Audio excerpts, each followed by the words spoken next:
හරිමග TV තුලින් අද අපි ඔබ රැගෙන යන්නේ නටබුන් සොයා දෙවෙනි වැඩසටහන තුලින් නැගෙනහිර පළාතේ දිගමඩුල්ල දිස්ත්‍රික්කයේ පිහිටි පුරාවිද්‍යාත්මක වටිනාකමක් ඇති ගිරිකුම්බිල හෙවත් රජගල ඓතිහාසික ස්ථානය වෙත මුහුදු මට්ටමේ සිට අඩි 1038ක් උසින් පිහිටි රළු හා දැඩි වනාන්තර ප්‍රදේශයක පිහිටි රජගල පුරාවිද්‍යා භූමිය අනුරාධපුරයේ මිහින්තලේ ආරාම සංකීර්ණයට දෙවෙනි වන එය අක්කර 1600ක් පුරා පැතිරී පවතිනවා. මේ ප්‍රාග් ඓතිහාසික නටබුන් ස්මාරක සහ කෞතුක වස්තුන් 600කට අධික ප්‍රමාණයකින් සමන්විත ඉන් 100කට ආසන්න ප්‍රමාණයක් පුරාණ ස්තූප වෙනවා. මේ ආදී මානව ඉතිහාසය දක්වා දිවෙන ඓතිහාසික ස්ථානයක්. ඒ බව පුරාවිද්‍යා දෙපාර්තමේන්තුව ජයවර්ධනපුර විශ්වවිද්‍යාලයේ පුරාවිද්‍යා අධ්‍යයන අංශය මගින් තහවුරු කරලා තියෙනවා.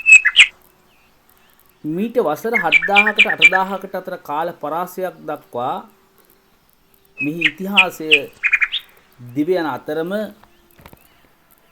2012 වසරේදී මෙහි මූලික පර්යේෂණ ආරම්භ කරනවා.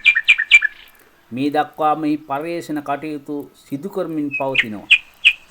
මයංගනේ අම්පාර මාර්ගයේ මෙම ඓතිහාසික ස්ථානයට ළඟා විය හැකි අතර මෙහි පර්වත මුදුනේ පළමු ලෙන් සංකීර්ණය හමු වනවා.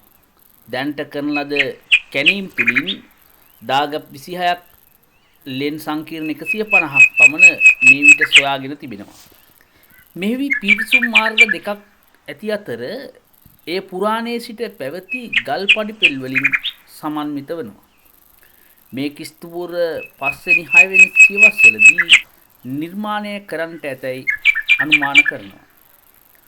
මෙම පියගැට පෙළෙහි විශේෂත්වය වන්නේ අතරින් පතර අර්ධ කවාකාර සඳකඩ පහන් වලින් සමන්විත වීම.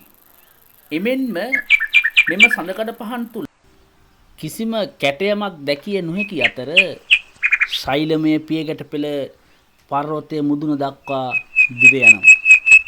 මෙම පියගැට පෙළ දෙපස ලෙන් දකින්න පුළුවන්.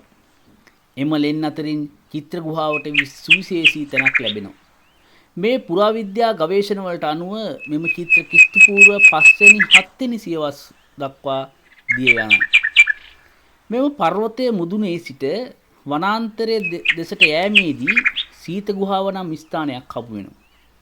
එම ස්ථානය විශ්වාස කළ නොහැකි තරම් සීතල ස්වභාවයක් ගන්නවා. එමෙන්ම රජගල තැන්න වම්පසට වන්නට ප්‍රධාන විහාර සංකීර්ණය පිහිටලා තියෙනවා. ඒ ආරම්භ වන්නේ කුඩා ශෛලමය ස්තූපයකින්. ඒ ආසන්නයේ ඇති කුඩා සෙල්ලිපියකින් තහවුරු වන්නේ ඉතිහා මිහිඳු හිමියන්ගේ භස්මාවශේෂ මිහි තැන්පත් කර ඇති බව.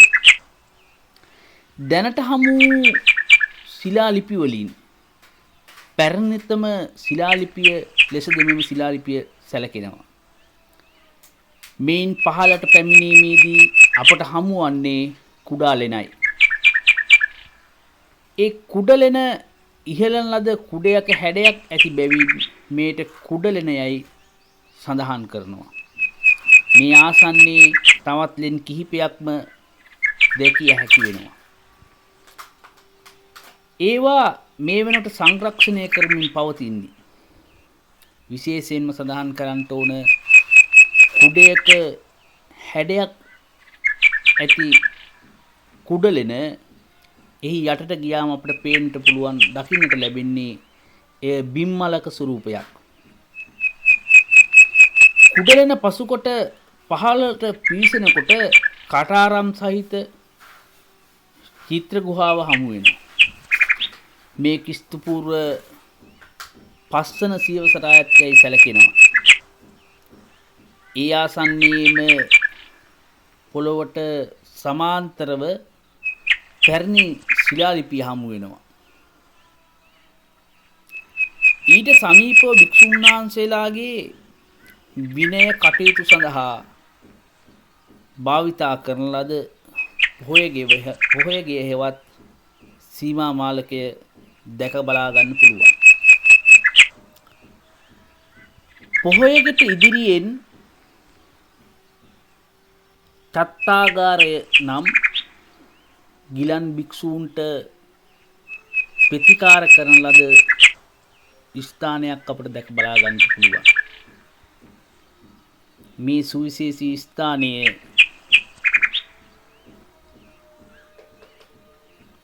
උණු වතුර ස්නානය සඳහා තටාකයක් නැතහොත් ස්ටිම් බාත් එකක් නිර්මාණය කරලා තිබෙනවා.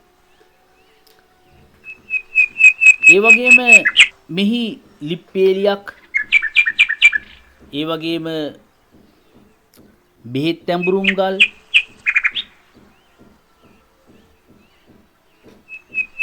දැක බලා ගන්න පුළුවන්. උණු වතුර තටාකයේ අපජලය බැහැර කිරීමට ශෛලමය අපජල පහන පද්ධතියක් සකස් කරලා තිබෙනවා. එමෙන්ම මෙහි නිමවුමද අපේ හෙළ තාක්ෂණික ශිල්පීන්ගේ ඥානය විදහා පාන නිර්මාණයක්. මේට වම්පසින් ගල්පාත්‍රා ගොඩනැගිල්ල පිහිටා තිබෙනවා. පර්වත මුදුනේ සිට උල්පත් ජලය ගල් කානුවක් දිගේ පහළට ගලාවිත් ගල් පාත්‍රා දෙකකට ජලය පිරෙනවා. විහාර සංකීර්ණයේ සිටින භික්ෂුන් වහන්සේලාගේ ඒ ජල පහසුව සඳහා තමයි මේ ගල් පාත්‍රා දෙක ඉදි කරලා තියෙන බව ඉතාමත් පැහැදිලි. ඒ වගේම පුරාවිද්‍යාඥයින්ගේ අදහස අනුව මෙම ගල් පාත්‍රා දෙකේ ආවරණයක් සකස් කරලා තිබෙනවා එහි ආරක්ෂාව වෙනුවෙන්. ඒ වගේම ඒ ගල් පාත්‍රා දෙක ඉහළින් වහලක් ඉදි කරලා තිබෙනවා. ඒ වගේම මෙහි විශාල වශයෙන් ගල් පාත්‍රා තිබෙන්නට ඇති බව උන් සලකනවා. ඉංග්‍රීසි පාලන කාලයේදී ඔවුන් මෙම ගල් පාත්‍රා නැව් මගින් අරන් යන්නට ඇති බව පුරාවිද්‍යාඥයින් විශ්වාස කරනවා. මේට ඉදිරිපස දානශාලාව පිහිටා තියෙනවා. මෙහි එකවර භික්ෂුන් වහන්සේලා 19කට දානය වැළඳිය හැකි ආකාරයට තමයි මේ නිර්මාණය කළ තියෙන්නේ. එමින්ම එහි සුවිශේෂී තවත් නිර්මාණයක් තිබෙනවා. ඒ තමයි ගල් ඔරලෝසුව. ඒ ගල් ඔරලෝසුව යම් යම් ජ්‍යාමිතික හැඩයන් වලට නිර්මාණය කරලා එහි මැද සිදුරක් තබලා ඒ සිදුරට යම් ලී කැබැල්ලක් දමලා ලී කැබැල්ල තුලින් ලැබෙන හෙවණැල්ල ඒ දිශාව අනුව තමයි ඔවුන් තීරණය කරේ කාලය නිර්ණය කළේ. දානශාලාව පහු කොටගෙන යද්දී අපිට හමු වෙන්නේ ලාභජ්‍යය. ලාභජ්‍යය කියලා හැඳින්වුවේ භික්ෂුන් වහන්සේලාට ධර්ම දේශනා ධර්ම සාකච්ඡා පවත්වන ස්ථානය. මිහි ගලින් තැනූ ගල් වජ්‍රාසනයක් පිහිටලා තියෙනවා. ඒ වගේම ඒ වජ්‍රාසනයට ඉහළින් ගලින් තැනූ ඡත්‍රයක්ද පිහිටලා තියෙනවා. ඒද තාමත් සුවිශේෂී ස්ථානයක්. ලාභජ්‍යයට ඉදිරිපසින් පළවෙනි ස්තූපය කියලා ස්තූපයක් හමු වෙනවා.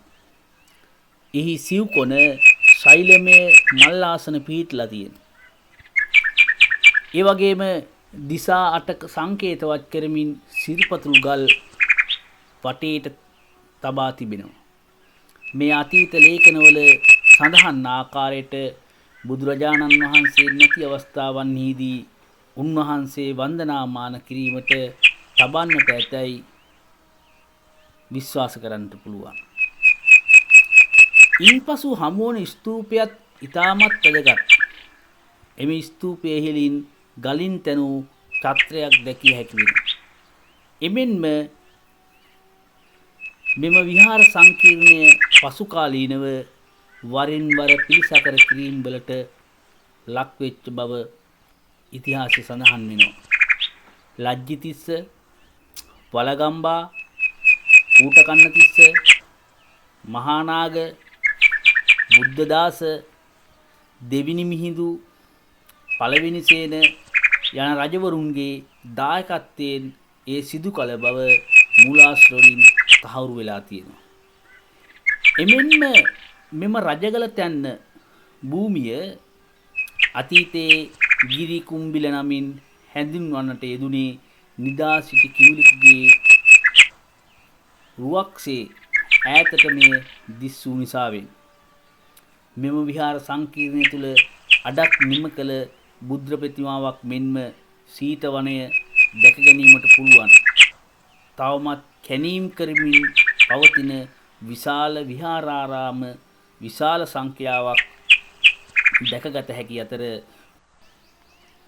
ඔබ අම්පාර ප්‍රදේශයේ සිද්ධස්ථාන නරඹන්න යනවා නම් මතක් කර යා යුතු තැනක් වශයෙන් රජගල හෙවත් රජගල තැන්න හඳුන්වා දෙන්න පුළුවන්.